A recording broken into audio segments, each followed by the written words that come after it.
It is Friday, November 16th, and this is Fox and Friends First, happening right now at 4 a.m. here on the East Coast. Recount ruckus. Florida voting machines missing the deadline by just 2 minutes. The lawsuits now piling up as Governor Rick Scott says it was done on purpose. And leaves aren't even off the trees yet, but people are digging out this morning from a deadly snowstorm that dumped inches of snow on the Northeast. The cleanup underway right now. Are you aware of the perception that ICE is being used to enforce the laws? I see no. Are you aware that there's a perception? That puts ICE in the same category as the KKK. And apparently ICE and the KKK have a lot in common. The growing outrage after a 2020 Democratic contender draws that parallel. Fox and Friends First starts right now.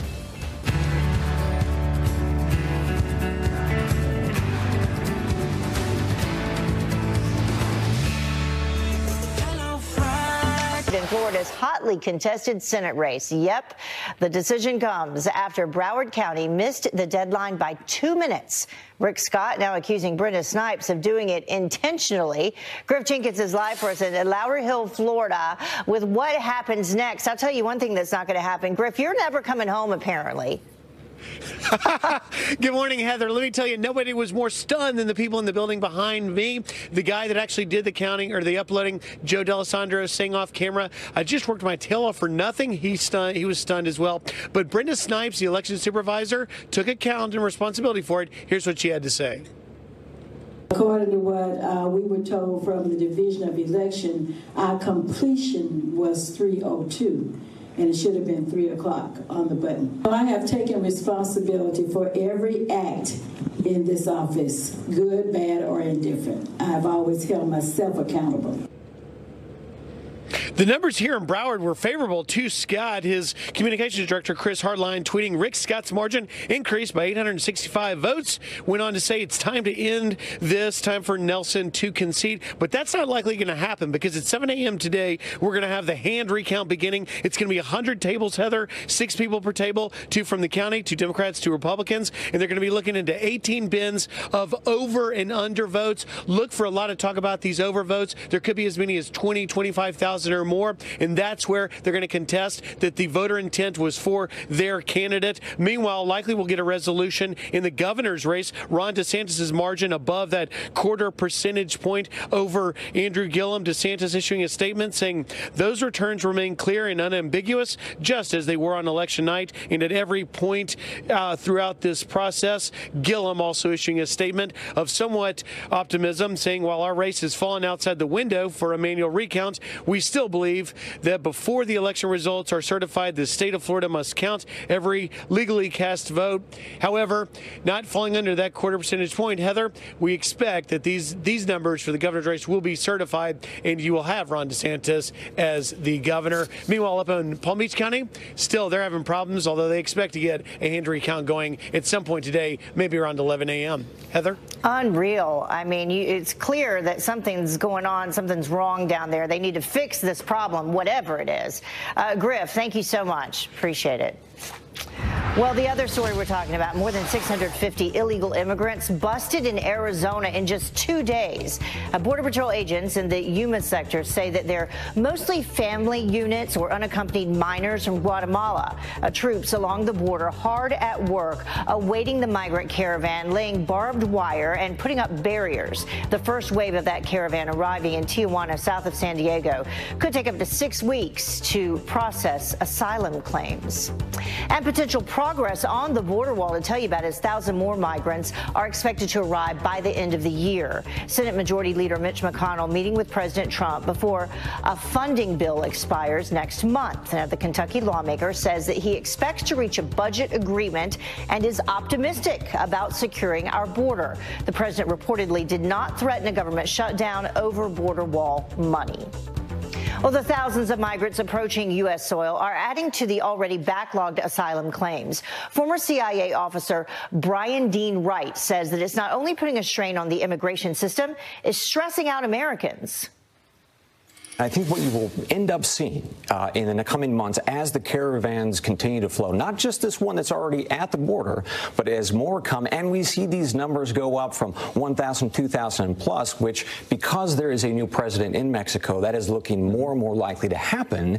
The American people are going to see these numbers, going to see these people hitting our border, and they're going to want some degree of response to stop this, to fix this.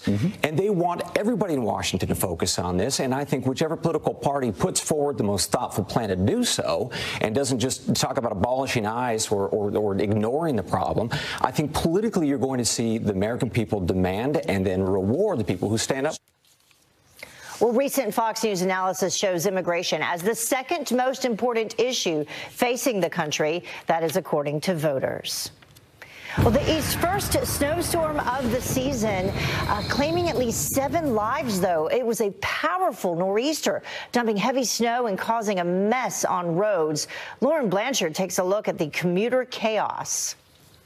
Folks in more than a dozen states cleaning up after being slammed by a pre-winter wallop. The first major storm of the season dumped up to several inches of snow, freezing rain, and ice across much of the eastern part of the country Thursday. I think this is crazy that we have snow already before Thanksgiving. First snow of the year. It looks great. People from Missouri to Alabama and all the way up to New England hit with the blast, which impacted schools, roadways, especially during evening commutes.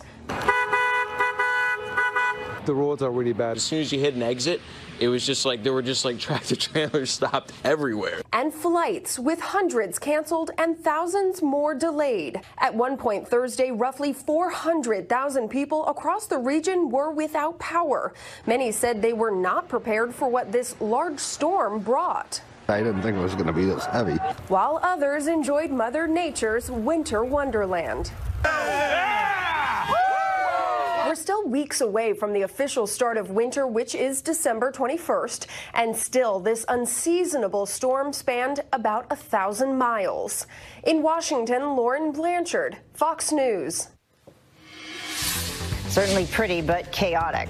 Thousands of officers, family, and friends honor a fallen sheriff's sergeant killed trying to save lives. Ron Hellas shot dead, responding to that massacre at the Country Music Bar in Thousand Oaks, California.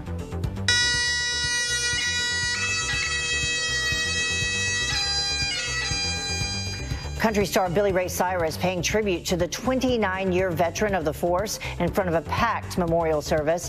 His community in Southern California lining the streets as his casket passed by. The 54-year-old was the first one inside the Borderline bar when the suspect opened fire. 11 other people also killed. Hellas leaves behind a son and a wife. He lost his life at the same restaurant where he proposed 3 decades ago. Man. Well, President Trump reinforcing his support for veterans in the military at the Marine Barracks and the White House. Military families are the backbone of our nation.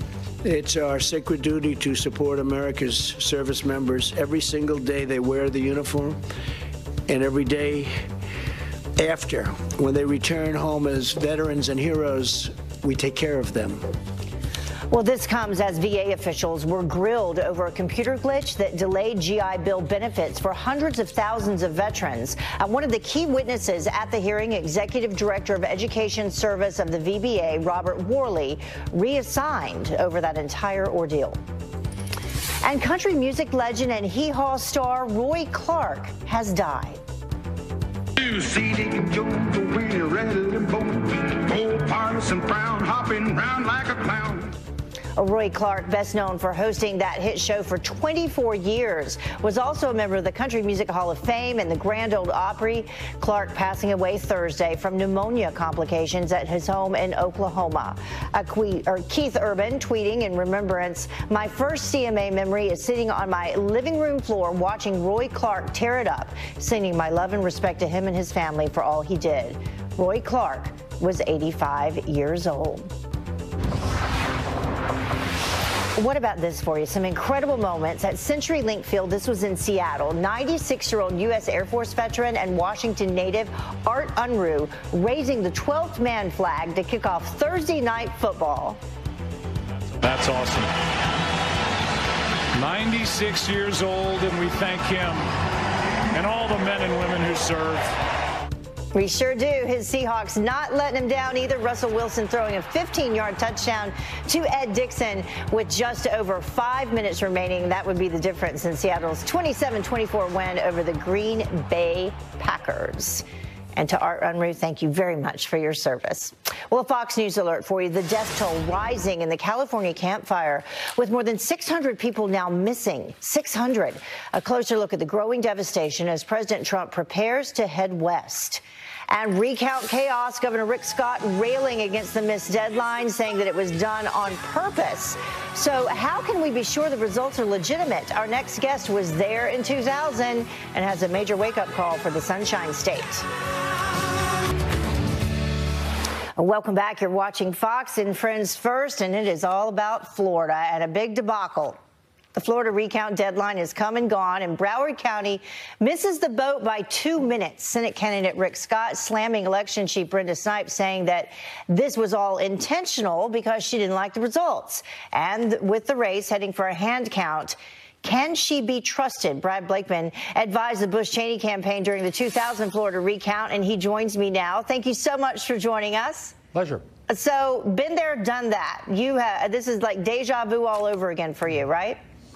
No doubt. And out of 67 counties in Florida, it always seems to come down to the same two Democratic stronghold culprits of Broward and Palm Beach County. The entire state can get it right, but these two counties.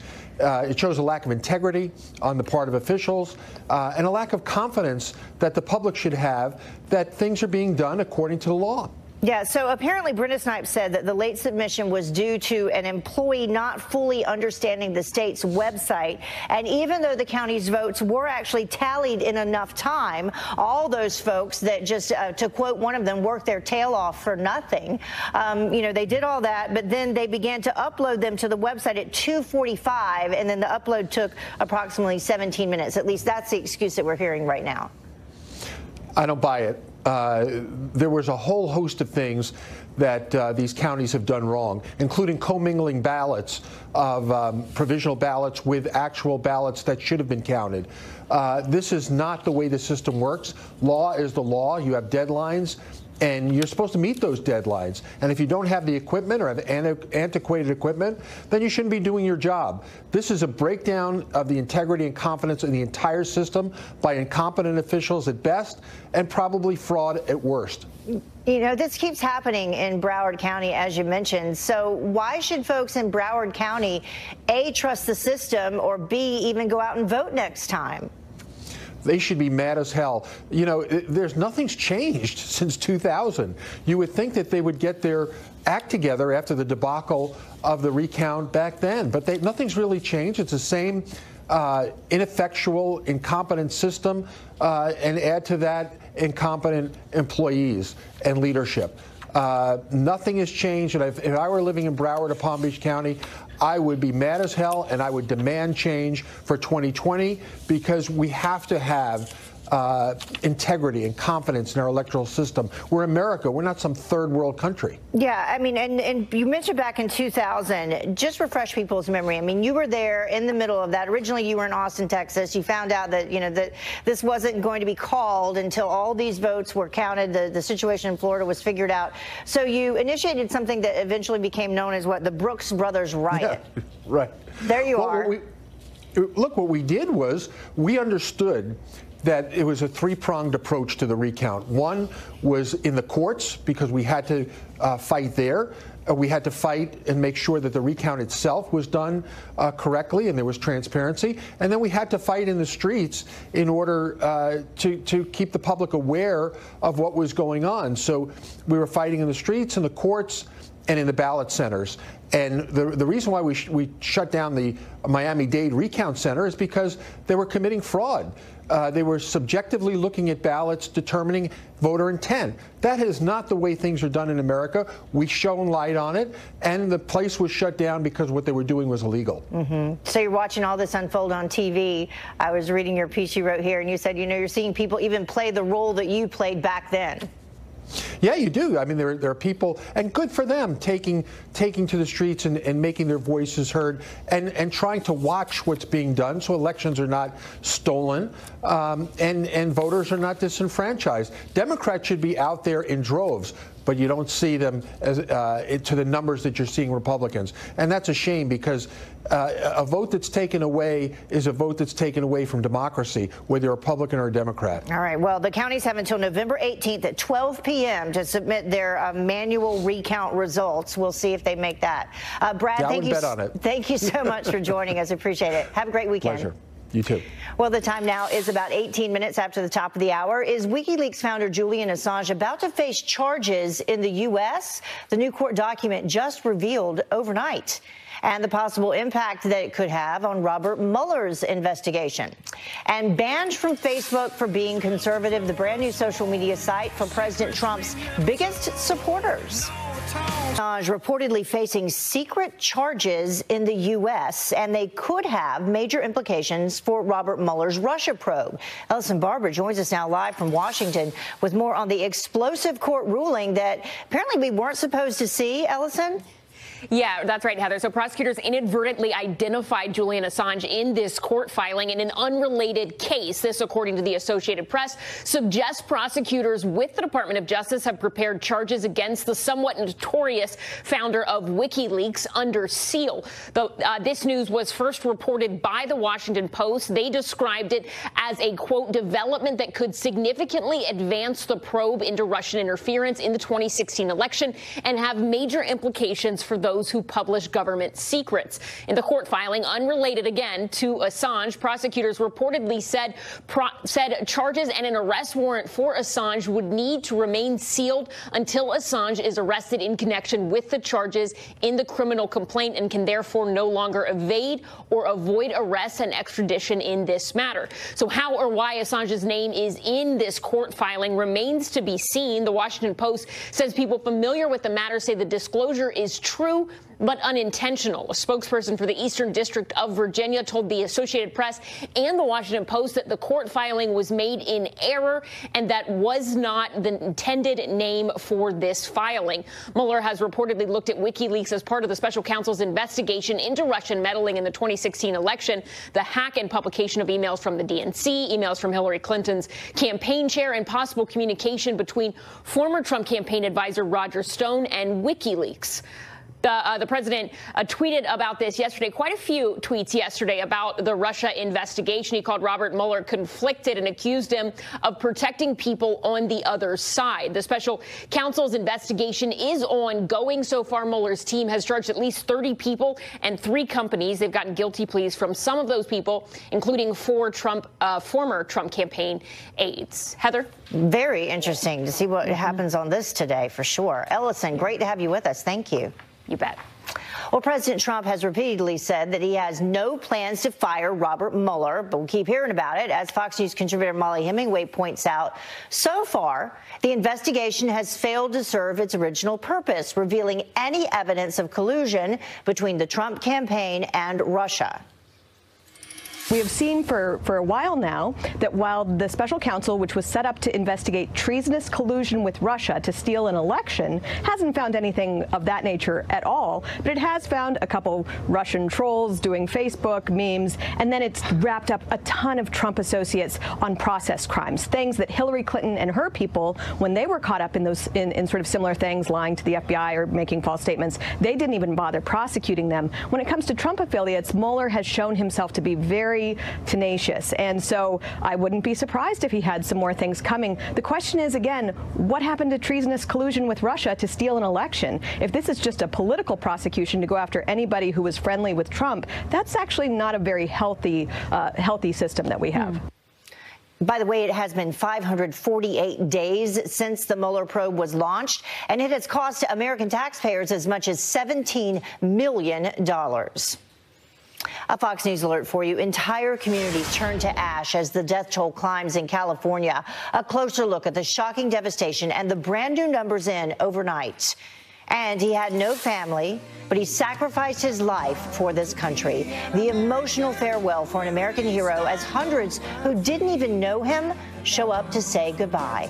The men who died. To let him know he is ready to help, quote, all the way. Meantime, check out the massiveness of the fires as seen from space. Interior Secretary Ryan Zinke on the ground in California saying the nation needs to come together now.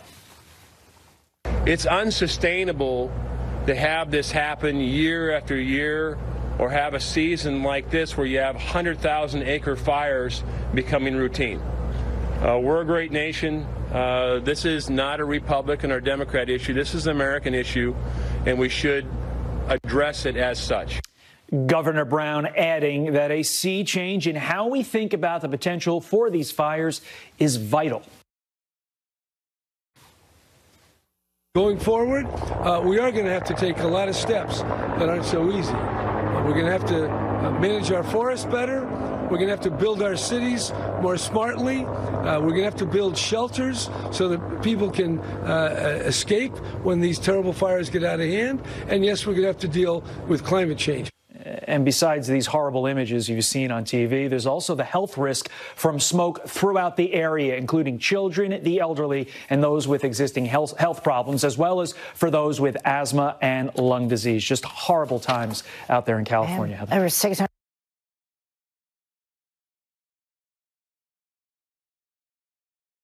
people still missing. Todd, thank you so much for the update. Well, some other stories to get to quickly for you. Despite promising to scale back their nuclear program and work towards peace, North Korea is testing a new ultra-modern tactical weapon. A state media says that Kim Jong-un reportedly showing great satisfaction, but details about the weapon remain unclear. The test coming as Vice President Mike Pence meets with world leaders in Asia amid ongoing efforts to denuclearize the peninsula. Well, the Trump administration sanctioning 17 Saudis in connection with the brutal murder of columnist Jamal Khashoggi.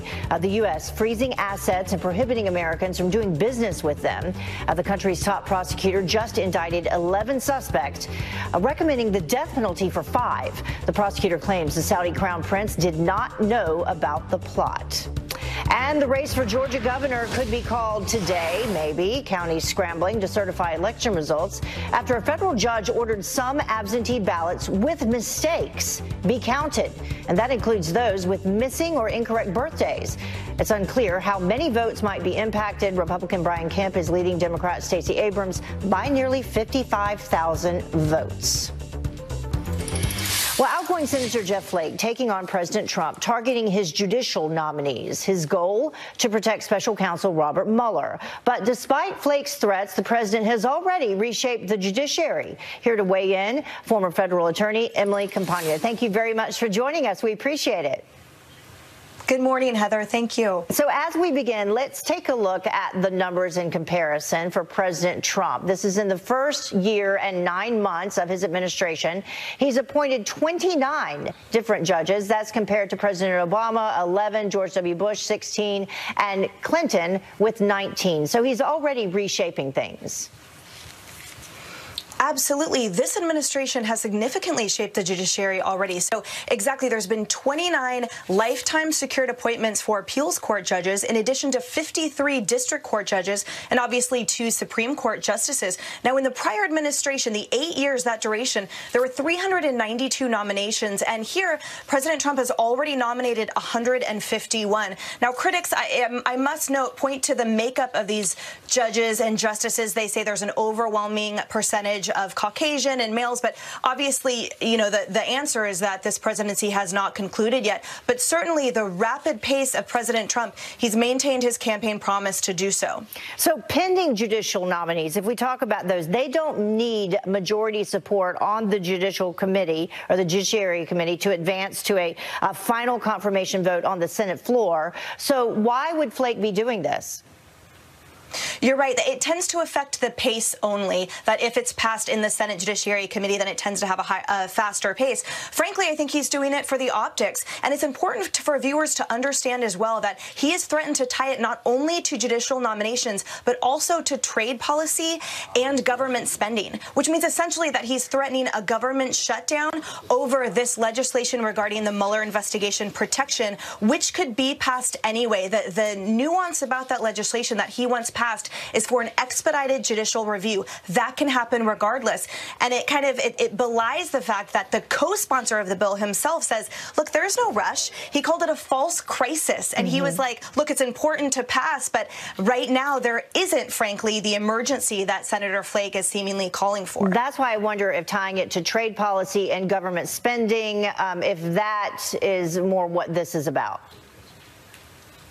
Probably. And I think that what's so interesting to me is the fact that obviously we just went through our midterm elections where with a significant voter turnout, it seemed like citizens were trying to make the point that they're taking power back into their hands. And so it's frankly surprising to me that Senator Flake would be this unabashed and kind of just on his own moving forward with these kind of threats in conjunction with Senator Schumer, obviously, when it so clearly doesn't make sense, and especially not with the voters' interest in getting trade policy and judicial nominations and government spending taken care of. Yeah, and as a federal attorney, you saw firsthand what the stalling process does to Congress, so you know whereof you speak. All right, Emily, thank you so much for joining us. We appreciate it. Thank you, Heather. Well, the time now is about 20 minutes until the top of the hour, and Kamala Harris under fire for drawing parallels between ICE and the KKK. I see no. Are you aware that there's a perception that puts ICE in the same category as the KKK? Carly Shimkus here with the online backlash that is boiling over on this one for sure. Good morning. Welcome back. 2020 presidential hopeful Democrat Senator Kamala Harris sparking some controversy for drawing parallels between ICE and the KKK. Are you aware of the perception of many about how the power and the discretion at ICE is being used to enforce the laws? I see no. Are you aware that there's a perception that puts ICE in the same category as the KKK?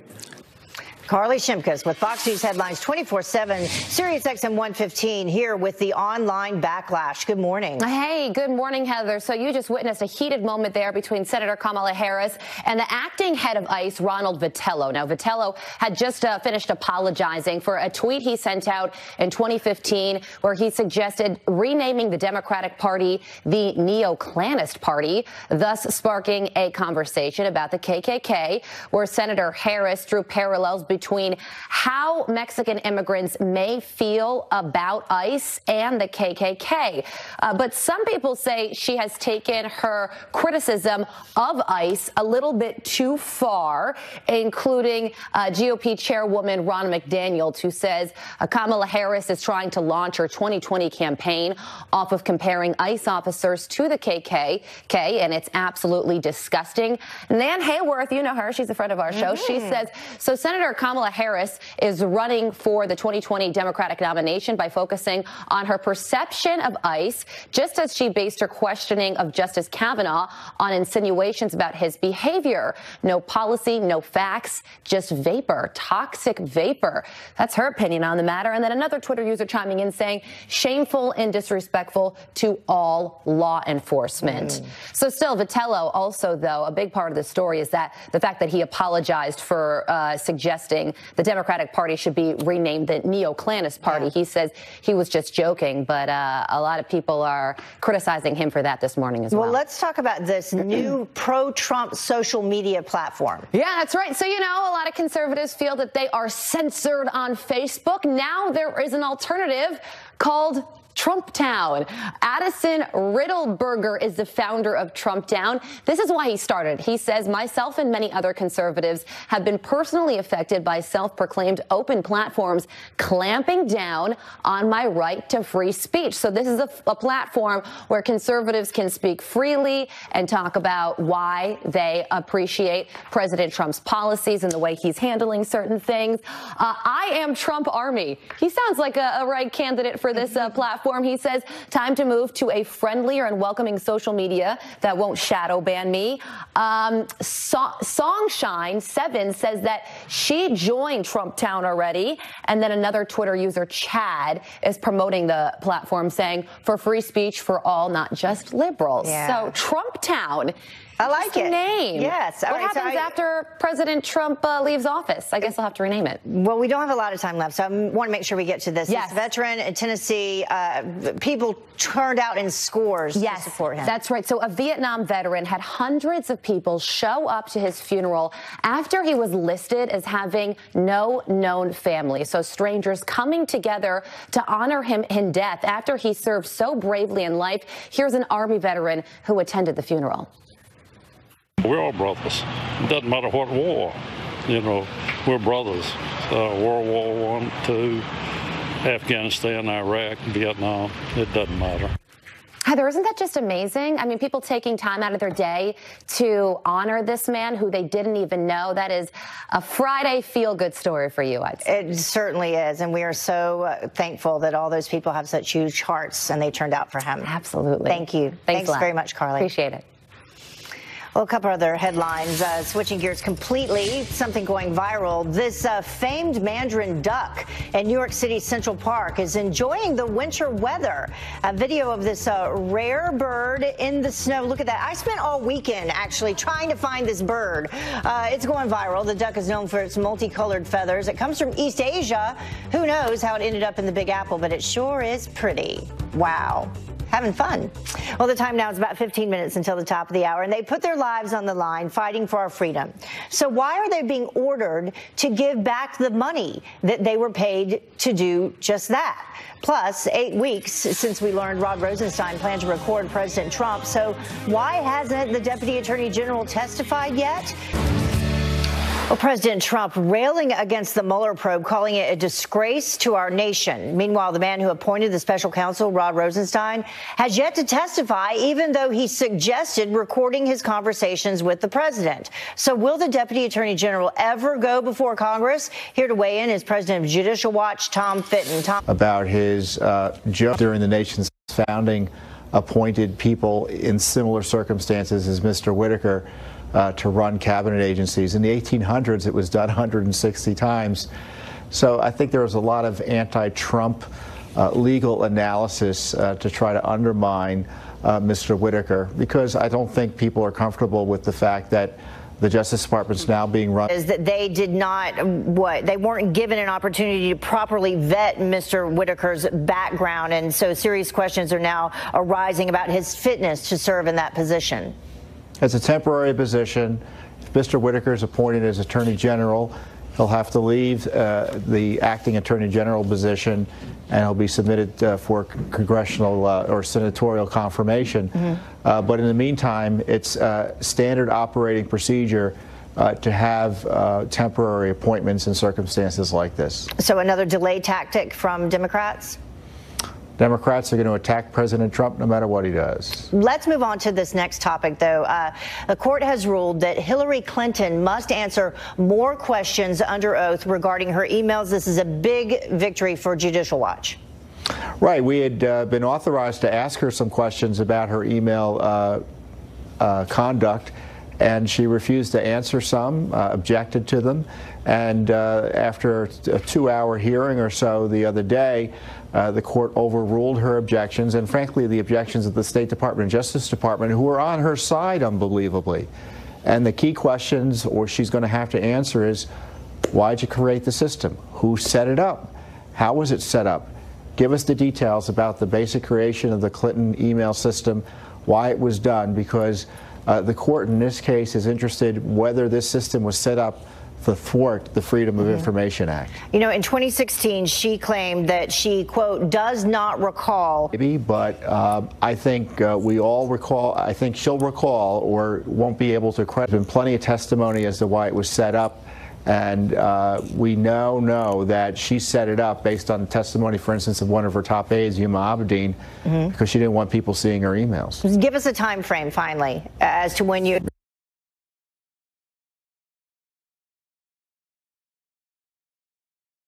All right. Well, barring any other delays, we'll see if that happens. Tom, thank you so much. Congratulations on that, by the way.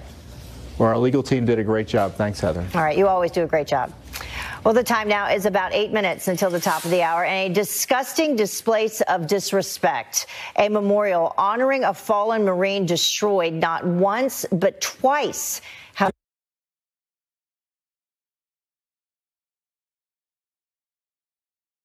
man.